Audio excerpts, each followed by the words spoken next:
What do you got, Coach? 3 things that all coaches need. Who would you put on your Mount Rushmore of coaches? New York or the Aces? Definitely going with the Aces. All right, 4th down. Who has the tougher job, coaches or officials? If you could have any superpower, what would it be and why? For Texas, it's different.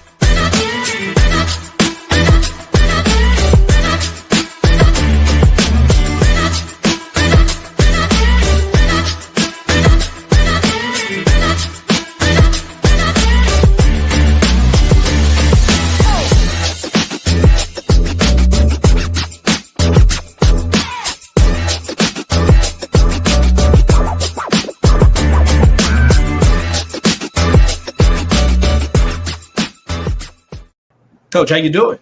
I'm doing good. And yourself? I'm great. Here we go. Listen, this is the Coaches Co-op, where coaches connect, grow, and share the grind. I'm your host, Michael Prejean, better known as Coach P. Each week, I am teaming up with coaches across the country to break down the wins, the lessons, and everything in between. This week, I am teaming up with Coach Chante Jefferson. So Coach began coaching about 8 years ago on the AAU circuit before jumping in on the intermediate level, coaching 7th and 8th grade girls with the Shooting Stars in Katy, Texas. After 2 years, she pursued her passion for coaching and teaching at Tays Junior High in Katy, and then returned home during COVID, where she got the opportunity to gain high school experience, leading to a stint at Weiss High School in Pflugerville. There, she had the privilege of coaching on an all African-American female staff. Nothing but magic happening on that staff, I already know. They led the program to its first area playoff appearance. Returning to her home district, she became the varsity assistant at Rouse High School. That's in Leander, is that correct? Yes. Her coaching philosophy centers on fostering a positive and competitive environment where players are empowered to reach their full potential. Through strong fundamentals and teamwork, Miss Jefferson, Coach Jefferson, is currently the head girls basketball coach at Clear Springs High School in League City, Texas. Y'all give it up virtually for Coach Chante Jefferson. Coach, again, thank you for joining the co-op. So I want to ask you this. This is the first thing I want to ask you, Coach. When did you know that you wanted to start coaching? Well, I think that's funny to say. I feel like coaching found me. I honestly started off as an elementary school teacher, and I was like, I don't want anything to do with basketball. I just want to teach. I fully thought I was going to retire as an elementary educator. But one of my coworkers, she had an aunt that worked at the middle school, and she knew I was coaching AAU. She's like, you need to apply for this job. And I'm like, okay. Because I enjoyed coaching AAU, and I was like, well, it's something to do, something to make money. And she really just pushed me to go and take that job. And I just really fell in love with the job once I got into the school version of it. AAU is a little different because you don't see them as often, but in the school, you get to see them every single day. You get to really watch them develop over a year, and it's just really fun to witness. And then just growing those relationships for year long versus a summer was like something that was super exciting. And that's when I felt like the coaching bug really bit me, because that's when I was like, oh, like I want to continue to do this. And like, I want to continue to do this at the high school level. I can see the elementary teacher in you. I can see it. I can see it. I can feel the elementary teacher vibe. So you start coaching AAU. How was that? It was definitely an eye-opening experience. Like, I fully attribute to like knowing how to run a practice, learning like game management and stuff too, the AAU program. Stefan Leary, like I emailed him. I was like, hey, I just finished college. I want to get back. He's like, come out today. I'm like, okay. And he's like, you're going to run this practice. I'm like, okay. And he really just kind of threw me out there, let me get my feet wet. And he'd like, hey, this and that. Gave me a lot of feedback to like basically like co-coaching, since I had never done it before. And I feel like there's so many coaches that miss out on that experience. That makes them a better coach because you see something through somebody else's eyes. So I'm very thankful that I did do AAU first, kind of the order that I went through with the coaching phases, because it helped me learn all aspects of the game and appreciate all aspects of the game, especially the development of kids. That's good. That's good. So let's talk about Chante Jefferson, the hooper. So how old were you? This always amazes me. So I've been coaching young women for about 20 years, but it always amazes me when I see young girls pick up the ball and just go out there and compete. So how old were you when you first picked up the ball? And then what was your playing experience like? I was, I think, 8 or 9 when I first started. Real hooper. Yeah. And it was like in a rec league, and my dad coached me. So that was quite an experience too, to kind of get coached by your parents. And then kind of he let me go and let me fly. Playing experience is like something I just don't take for granted. I try to remind my kids every day, like it's just something so special. I got the opportunity to play in college too. So I got a chance to extend my career and grow to like heights I really didn't think I could reach. I felt like it was the time of my life. All my friends, even like coaching friends now too, are like people that I played on the circuit, AAU circuit with, or played with in high school. And we always are laughing and talking about, crazy things we did at tournaments, or you remember this and remember that game with that last minute shot. It's like, we don't forget those moments. They like stood still in time for us. And so it was a lot of fun. It was also a lot of work. I think something people don't really attribute to playing in college or at a high level in high school is the amount of work that you're doing. It was a job. I would go home, go to training, wake up, go to practice, go lift weights. I was very regimented, especially right before my season going into my college career. I would get up at 6 a.m. workout, go work, go to afternoon workouts, and then wake up and do it all over again, because I just wanted to be prepared, and I wanted to play at the college level. I just didn't want to sit. And so it was a good like balance of the two, of the fun and the work. I really feel like it taught me how to be a good teacher too, because you do have to find the balance, and you do need to know like, when do I need to put in more time and when do I need to like take a step back? That's good. That's good. I don't think a lot of kids today who want to play on the next level really understand the work ethic that it requires. I don't know. I'm going to be honest with you. I don't know a lot of gym rats today.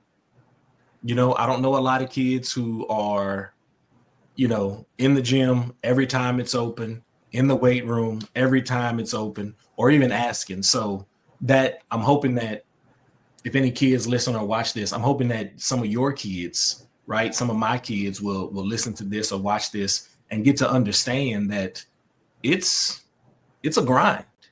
It's a grind, because everybody at the next level was a really good player wherever they played. And it doesn't matter what level it is. Everybody can hoop. Let me ask you this. Just as a hooper, what position did you play? I played a forward, which I really had no business playing, but I was the tallest kid. But I loved it. Okay. So were you like a stretch four, or were you banging people? I was a little bit of both. So in order to get looked at for college, because I'm not like tall enough to play a true forward at that time. It was like, you need to be 6'2", 6'3". So I really worked on my handles. And so I really was a stretch four. I could handle the ball. I could score from the outside, but I had my go-to moves to kind of shake those taller defenders so I could score. Okay. Do your kids know that? Do your kids know? I don't know. At Rouse, they did. They were so funny. They were like, "Oh, we looked up your highlight videos and we looked up all the films." Like, okay. And I used to, when I was way younger, play with them in open gym and still bust them up a little bit, just to remind them, like, okay, I may not be able to get up and down the court, but I can still shoot. I still know how to find the open person. And so we would used to laugh about that all the time. So some of them have, I don't know, maybe some of these ones have, they may just not told me. Yeah. You might have to, get out there once or twice and in your words, bust them up. Just let them know, let them know that you're not just talking the talk, that you walk the walk. So, you were a player, now you're a coach. What was your relationship like with your coaches when you were a player? I will say I had a lot of good coaches. My college coach, I had two, but our first one, we still talk. He's still on the coaching sphere, so we talk about coaching stuff. We talk about life stuff. I had really good AAU coaches. I played for several different teams, and so I feel like I was extremely blessed to just be really coached up and coached up in the game, like not just be like, hey, you can do it, like the motivation, but like, hey, this is the way you play basketball, and this is how you read and react. But I think the one that stands out the most is probably Coach King. He coaches in Austin at a private school, and he just had it all. Like he was a good coach and he's a good person, and he just knew how to push us to really truly be better. That's good. So if you had to choose a Mount Rushmore of coaches, and this could be coaches that you played for, or these could be coaches that you observe from afar, coaches that you kind of have stolen from over the years, who would be on your Mount Rushmore? Ooh, okay. Well, first is Dawn Stanley. Like that's hands down easy. Like I just love what she stands for. I love that she's a Black female. I love that she's a role model for her kids and like the community. She does a lot of stuff outside the basketball sphere that people don't really know about as well. Also Vic Schaefer. I've been to camps with him. I've seen him coach. I love Texas because I'm an Austin girl. And so he's one of my other ones. I really love defense, and he's all about defense all the time. The other ones have kind of come and gone. Those are definitely my top two. The other ones are hard. I mean, you have your Summits, but then you have your Becky Hammonds, and people are changing. They're becoming dynamic. Also was a big Doc fan because I was a Celtics fan for a really long time. So I have a lot of respect for him and just appreciate his raspiness and how he gets after his team. And so I think those would be my Mount Rushmores. Okay, so you started off with Dawn, and you mentioned that the opportunity that you had to coach at Weiss, you worked with an all African-American female staff. So talk about that. What was that experience really like, and what did it do for you? That experience, I think, it's super unique. Is also during COVID. So like there were different ways we were stretched that we weren't really prepared for. But I think one of the biggest things is for the kids. We worked at a high school that also reflected our staff, and it's not something you see very often. Right. And I felt like they also had so many role models to look up to and see like, oh, I can do these things. I can be strong. I can stand up for what I believe in. Like they saw it every day, and they knew that people really truly had their best interests at heart. From the staff perspective, I just felt like it was like a blessing to be on a staff like that. We had a plethora of knowledge. We had LaToya Ellis. She was a really good basketball player at Baylor. She's had a wealth of coaching experience. Coach Marshall, who's now at Summer Creek, just won a state championship, was on that staff. The other coach, I'm not sure where she's at now, but I think she's still coaching to some extent. She was like a brand new coach. And then there was me, who's now made it to head coach. I feel like part of that is due to that experience of learning, the ins and outs of it, seeing a program from the bottom up. Weiss was very overlooked. Now they're becoming like more recognized in the Austin area, and probably in the future, probably more in the state. So it was cool to have a hand in that and see what the behind the scenes of that is, because it takes a lot for people who believe they've never can go somewhere because they've never been there before. That's good. That's really, really good, especially when you get the opportunity to, to be on a coaching staff, and that coaching staff reflects the kids that you see not only in your program, but the kids that are walking around in your building every day. I think that's a huge for those kids. All right, Coach, we're going to change gears just a little bit. So we talked about you as a hooper, coming up, and, just a little bit about your coach's journey. So now you are at Clear Springs. historically great program in the greater Houston area. So what I want you to do right now is I want you to do something that I call talk that talk. Okay. So I want you to talk about all of the good things that are going on in your program, in the building, in the athletic program overall, and then just in the community. So Coach Jefferson, talk that talk. Okay, well, first I got to give our softball team a shout out. They're going to the state championship this weekend, so we're super excited for them and super proud of them. We have some kids that crossed over for us, so it's cool to see them doing well. That's good. Good.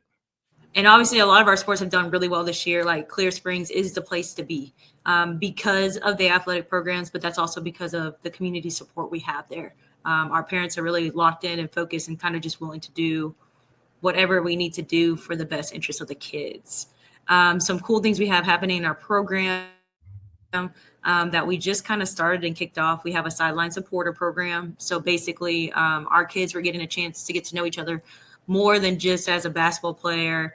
And each week, basically, they got a buddy, and that was their sideline supporter. Their job was to get to know their buddy for 2 weeks, and then they'd come back and have some kind of like check that we could tell that you actually had gotten to know them. Now you could go out somewhere, like some of them went and got froyo, some of them talked on the phone, some of them talked at lunch. That was up to them. But for the entire off season, we rotated through partners so that we could build camaraderie throughout our program. We've been talking about extending that program to a sideline supporter squad, and then during the season having a season supporter. And so that's one thing I'm really excited about to continue. I feel like it helps foster relationships with all the teams because sometimes, especially the freshmen, they're in their own period. They kind of feel like they're on their own island, and they are looking for advice from those upperclassmen. They're looking to fit in. They're looking to know how I am and what I do and what should I expect and what is it like and, all the things.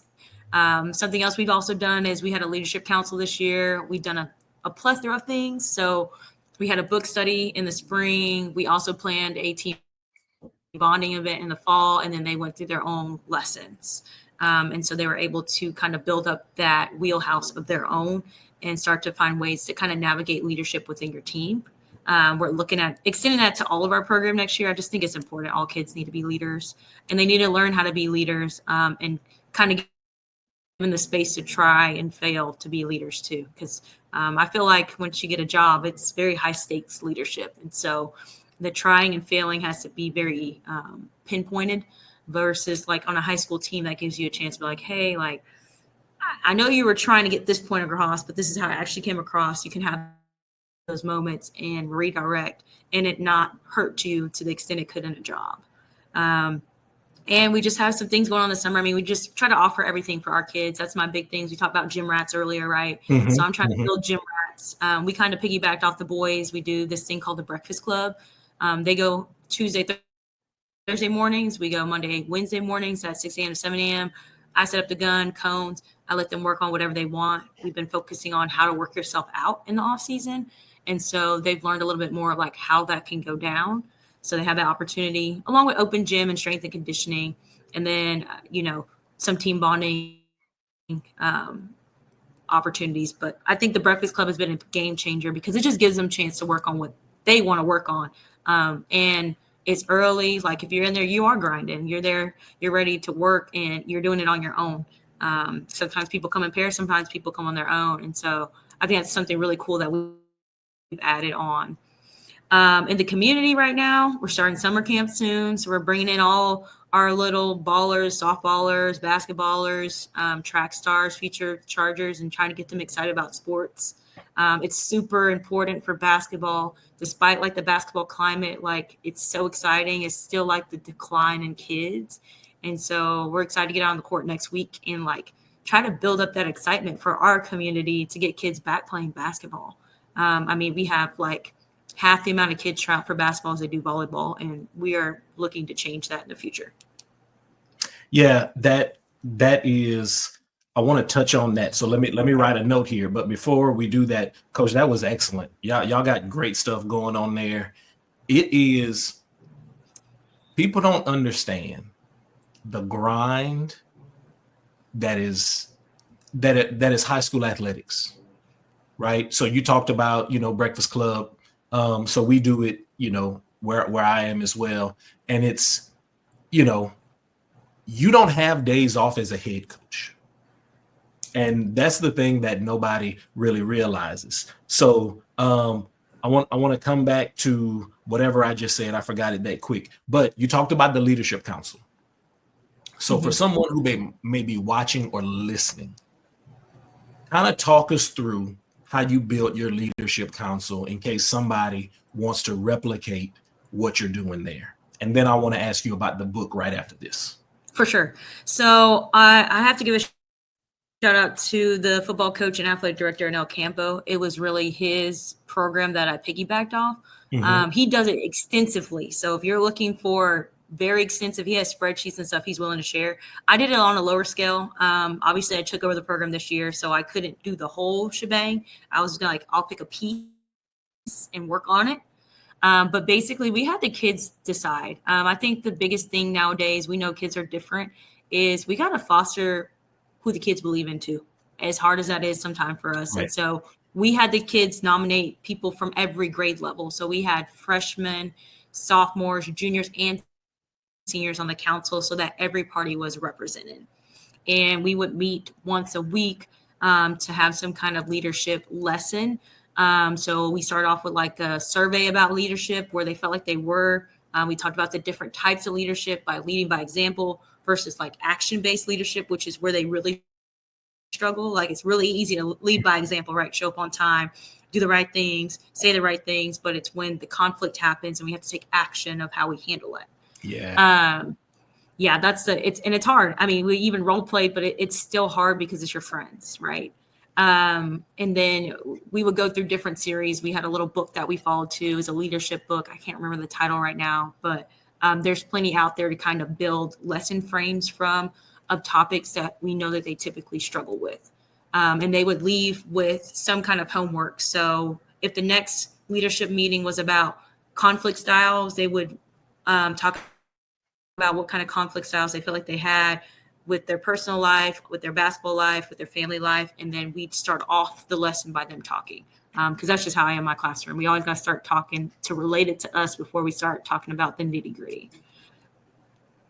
Coach, that's good stuff. So for those of you who are watching, you can see Coach Jefferson's Twitter or X, whatever you call it, scrolling at the bottom of the screen. For those of you who may be listening, this is the Coaches Co-op where coaches connect, grow, and Coach Jefferson is sharing her grind. You can find her on Twitter or X, whatever you call it, at Coach Jeffy 18. Coach, that's good stuff. I am considering doing a book study. So what book did you choose for your team? Well, I had them bring books. So like everybody brought a leadership book. They gave like a little like book report, like we used to do in elementary, like this is what this book's about. This is why I think we can benefit. And they voted on it. We ended up reading Leaders Eat Last. And I really enjoyed the book. At first, we're kind of like, what direction is this going? But I felt like we walked away with like practical leadership tips because sometimes it's very abstract. And sometimes like we just need something simple that I can do now. And I felt like it gave you all the science and the background and the studies. And then it's like, okay, now you can go and do this. And I felt like it made us better because of some of the conversations we had too. It had kind of like a built-in book study with it too. So it was nice. And I learned a lot from it too. And that helped me build stuff for the spring and has helped me build stuff for the fall. That's a great idea. I just want to go ahead and tell you right now that I am stealing it. Okay. Because I was talking to my kids about a book study, but I'm going to have them bring books. So Coach, thank you. You are teaching me. You see, I got my pen in hand. I'm over here taking notes. This is my favorite part of hosting this podcast is I get to steal from everybody who comes on. Coach, that is good stuff. All right, before we pivot, real quick, in your opinion, so we didn't do it this year, but the last couple of years we did kind of like Future Panther Night. So all of our female athletes that are planning on participating, we had a night where they would come in and let's say we get 200, 200 kids that are coming. And then our campus athletic director will give a spiel and all of the coaches introduce themselves. We'll have our tables set up. And then whenever the kids can go to the tables, about 170 of those 200 go to the volleyball table. What do we need to do to get more kids playing basketball? Why do you think we don't have more kids playing? That's a hard question. I really think part of it is the contact. And I'm not sure what about the contact is like, I think it's just scary. Because like I talked to a lady at a basketball tournament and she's like, my daughter won't go up for a layup. She had just started playing basketball. I was like, well, what is she scared of? Well, she's scared she's going to hurt the other person. I said, she's not. She'll probably bounce off a little bit, but like that's part of the game. Like she'll get used to it and she'll figure out the ebbs and flows. So I don't know if it's like that mental block of like, this is scary and I haven't done it before, or if it's like, I just don't do contact, right? Like, and I feel like too, it depends like on the platform too, as far as like, I feel like basketball will get back there, but like volleyball has been at the front of the platform before the last probably 3 or 4 years. And like scaling new heights, even the way that they do the recruitment process. And basketball is like trying to catch up rapidly. Like we see that they're hosting these tournaments, Dallas, Houston, at NRG with all these courts. So it's easily accessible so kids can get recruited. So I wonder too, if that piece is overwhelming to kids sometimes too, is like the skills that I need are very different for those. There's ebbs and flows that are different for volleyball, obviously, because I've coached volleyball before. And then there's ebbs and flows that are different for basketball. I don't know if they're just like, this is what I think I can go to college in and don't want to be a dual sport kid. Like there's so many different pieces. And I also just feel like maybe it's just the connection piece, truly. Like I will say this past year when I got to Springs, I had about maybe 10 to 15-ish kids in my athletic program for freshmen. I have been working really hard to go to my intermediates. I had them on a rotation for the off season after spring break to touch base with the kids, teach them a little bit, have a little bit of fun. And I have 20 kids registered for the period next year. And that doesn't include any volleyball players. Yeah. So I feel like that may be it too. Like we may just need to continue to pound the pavement and see that people are excited for them to be in our program, to build it back up. And then from there, all these other options become available. They just really want to know somebody cares about them. I truly do believe that. Yeah. We definitely, I mean, I think our game is an absolutely beautiful game. The city of Houston, we got a state champion this year, so we're back on top. The basketball is phenomenal. The volleyball is phenomenal. The softball is phenomenal. And I really think we're not going to go here because we don't have time, but I really think kids need to play multiple sports. I think kids, I think we have to figure out a way to get kids more invested in winning for their schools. Yes. And representing their communities. I think if we can do a better job of that,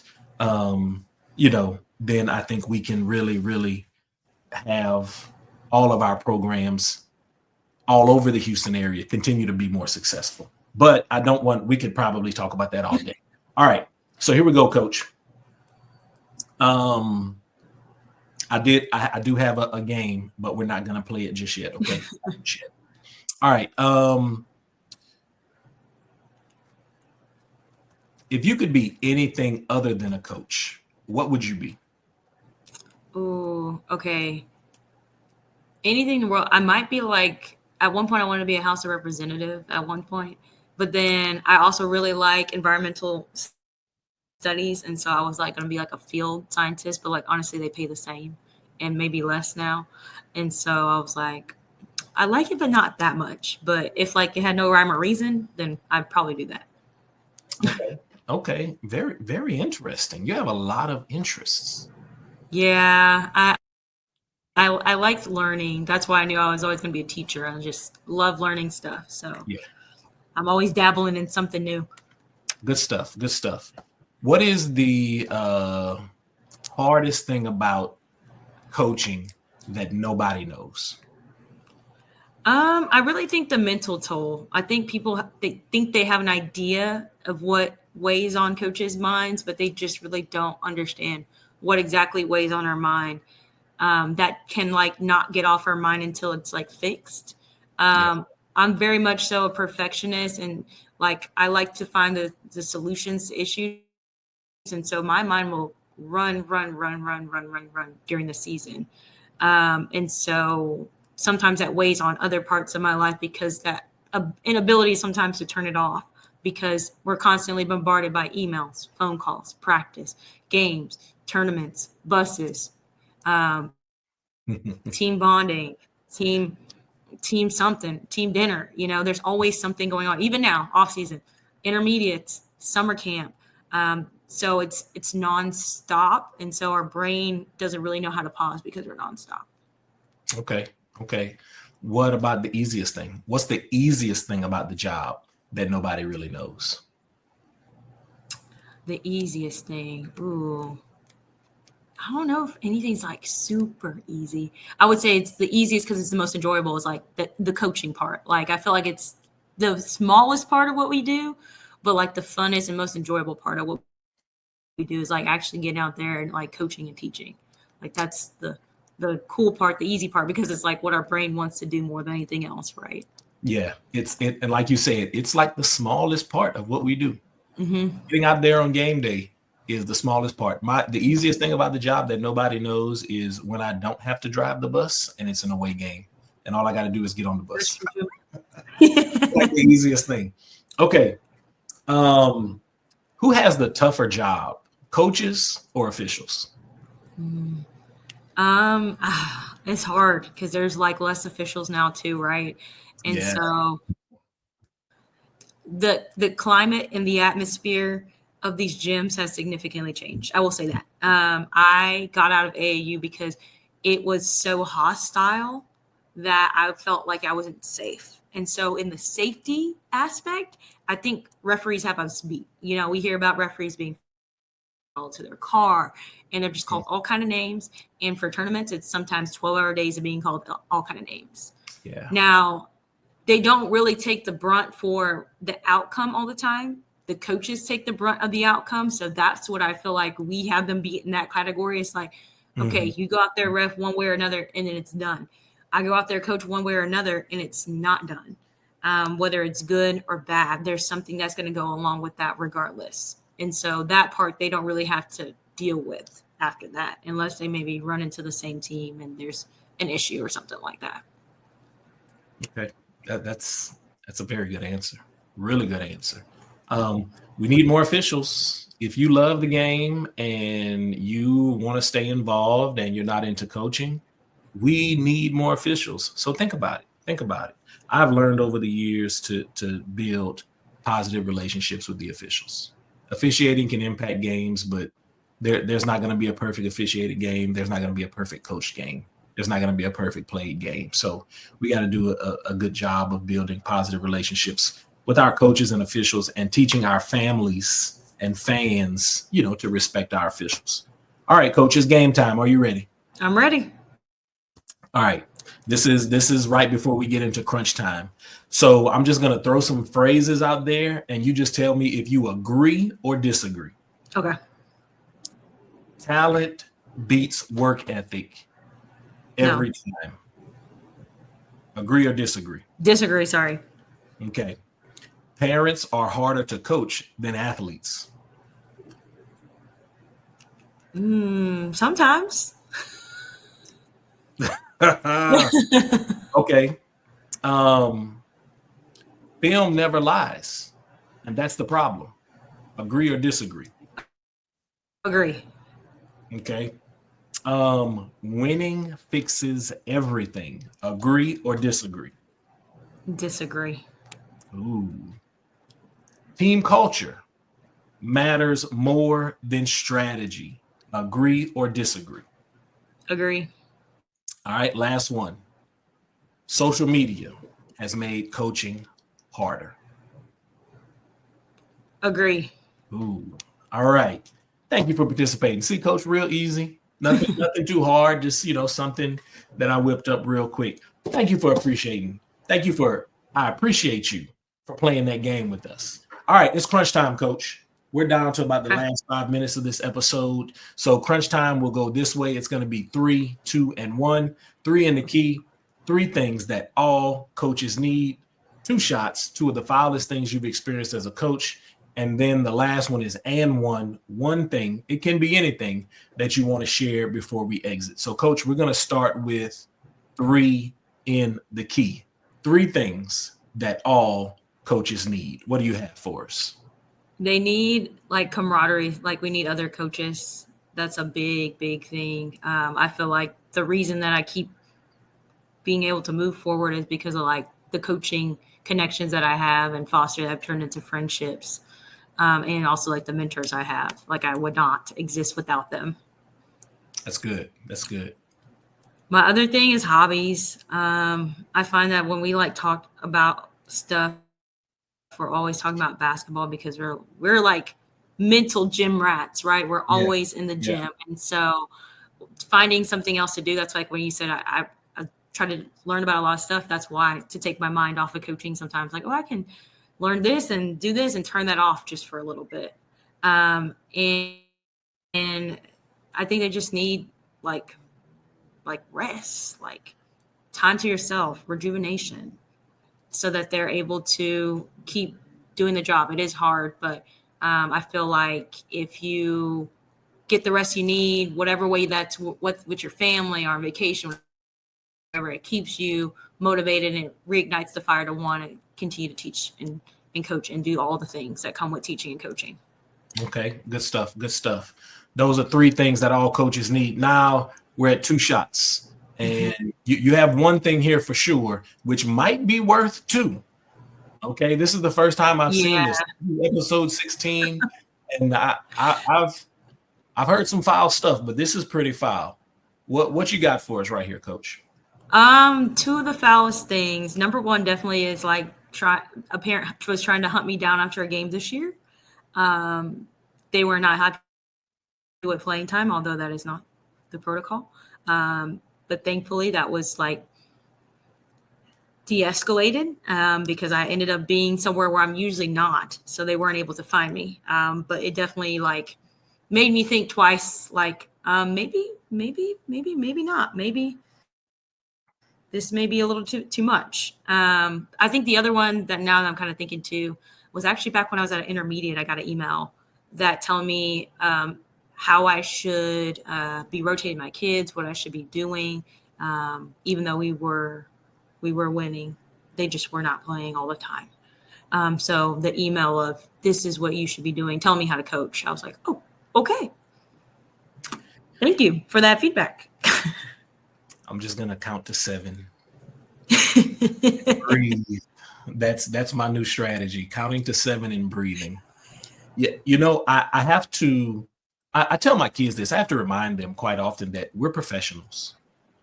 Like we are professional coaches. We spend time studying and learning and being taught how to do this. Yes. And then, Tuesdays and Fridays, and sometimes Tuesdays, Thursdays, Fridays, and Saturdays, we get to take our job public and, people have opinions, which is fine. Everybody can have opinions. Yes. But, we didn't always ask for them. All right, here we go, Coach. This is the last thing. We call this and one. One thing that you would like to share before we exit, and this is an outstanding one thing. So what do you have for and one? I really do feel like as hard as the job is, it is rewarding in that there's still a lot of hope. Like I feel like there's people looking at how we're going about it and deciding if they want to coach or not. Like I mentioned earlier, like a lot of my coaches are the reason I'm a coach today. A lot of my teachers are the reason I'm a teacher today. And so we have to continue to rise to the call, I feel like, as far as like, because coaches are passionate about what they do. They take action for the call to continue to try to foster these relationships to where those kids will want to come back and want to be on staffs and want to coach and want to change lives like theirs was. there is still hope for this profession. Listen, we need high quality teachers. We need high quality coaches because we love athletics and we love our kids. Listen, everybody, thank you for joining us on the Coaches Co-op. Big thanks to this evening's guest, Coach Chante Jefferson, for sharing her journey and wisdom. If you are walking away with new insight or energy for your team or for your program, then Coach Jefferson, we did our job tonight. Everybody, thank you for tuning in. Hit that like button, follow, subscribe. Make sure that if you go to Apple, leave us a 5-star review. That's all we want is a good 5-star review. For Coach Chante Jefferson, I'm Coach Prejean. And remember, at the Coaches Co-op, coaches do what most people can't. Until next time, we're out of here.